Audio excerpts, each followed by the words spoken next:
Sa punto de vista ninyo, dapat ba maghanda ang publiko, mga consumer pagdating ng Abril-Mayo at kukulangin tayo ng itlog? Alam mo, ayoko sana mag-comment dyan kasi unang-una, hindi ko naman narinig yung sinabi ni Secretary. At gusto ko sana magkausap para ma-verify ko din kung ano talaga. Baka nagkaroon lang ng kalituhan eh.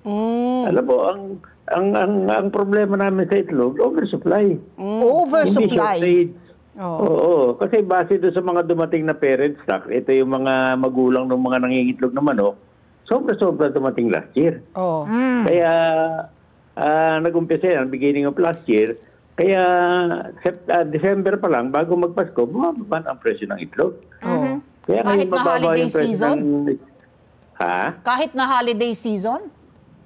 Oo, sa lahat ng Christmas season, dito yung hindi masyadong tumaas ang presyo na itlog. Taon-taon talaga yan dahil sa mga kakanin, di ba? Oo, sa mga leche cake, plan. sa mga leche plan. Pero this year, going Christmas, bumababa na yung presyo na itlog. Naramdaman na namin. At hanggang ngayon, alam mo, ang presyo ngayon ng medium egg sa farm, meron ng mga 550 per piece. So bumaba na rin ang presyo? Oo. Bumaba na. Halos break-even na yan. Ang ano nga dyan, ang nakakalungkot, hindi naman bumababa sa retail. Yun ang laking problema, hindi makulit, mapabigas yan. Lahat ng agri-products, yung farm gate price, hindi nare-reflect sa retail prices. Correct. Kaya nalulugi na kami, hindi pa nakikinabang yung taong bayan. Yun ang nangyayari. So George, hindi. Ang tanong ko, sabi mo nga, may oversupply.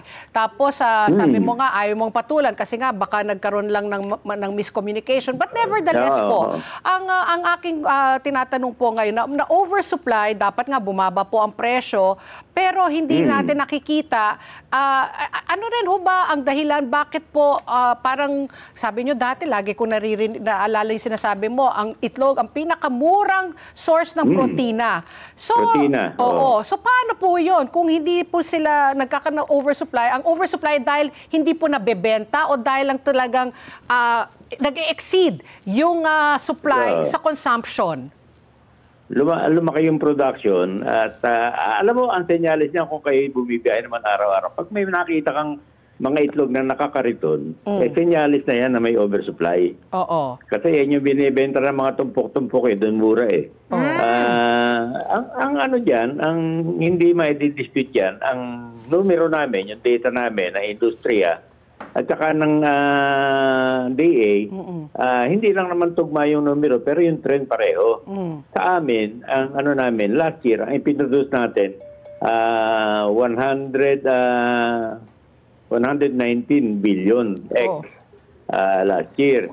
Yung taong na ito, ang projection namin, 122 billion. So talagang dami. Ang DA, ang numero nila, ang pinroduce last year, 117 billion. Pero this year, ang ano nila, 120 billion.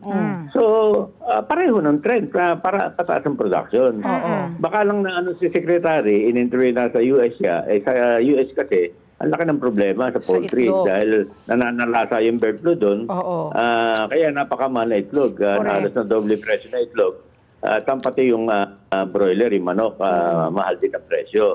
Baka na pero nag-uusap naman kami, almost a monthly, nakakapag-meeting kami. Baka lang, siguro, kaya nga sabi ko, baka hindi nagkaintindihan na ang kulang talaga ngayon, sisiw ng broiler. Ang kulang yung broiler, yung kakatayin na broiler. Chicken meat, pang chicken meat, pang manok. Kasi ang indication din yan, nung bago, after Christmas, biglang bagsak ang presyo sa farm gate ng broiler na hindi din naman na-reflect sa retail, kahit mga 70 pesos. 70 Ngayon, pesos.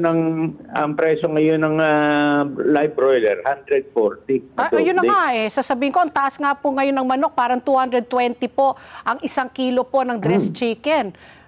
Tama ho ba yan? Kasi nga, ang highest na monitor namin ngayon sa farm gate price ng live na broiler, 140. 140. So, hindi nagkakalayo yan sa ganyan.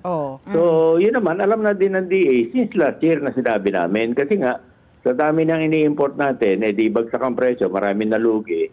Pagka halimbawa, yung maliliit na farmers kumukha nung marami sa members namin, pwedeng magpahinga ng alaga kung hindi ka kumikita. So pagka nagpahinga ka ng alaga, hindi ka bibili ng sisiw. So malulugi naman yung mga nagpo-produce ng sisiw. At yun ang umatras. Nagbawas din sila ng mga broiler breeder. Kaya ko konti. At po, ang presyo ng sisiw ngayon nasa 49 pesos. Ang isang sisiw? Ang taas pa rin. Oo. Dati binibili ko lang yung parang piso-piso nung bata ako eh. Sisiw ng broiler yan. Di ba yung dilaw? Oo, yun po yun. Oo, parang 1 peso lang dati yan. Ngayon, 49 na. Oo. At ngayon, yung mga players natin, talagang aligaga na naghahanap ng supply ng hatching egg ng broiler, hindi layer. At So yun ano kasi yan, maraming bansa na inaangkat hindi ba pwede yan? mag-supply kasi may bird flu sa kanila. Ka-Joji, So yun ang sitwasyon natin ngayon. Inaangkat ba natin yung mga sisiw ng broilers? Ang inaangkat natin dyan, hatching egg.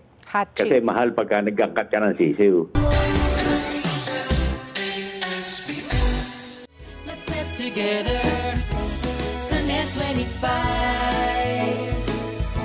Sunnet 25.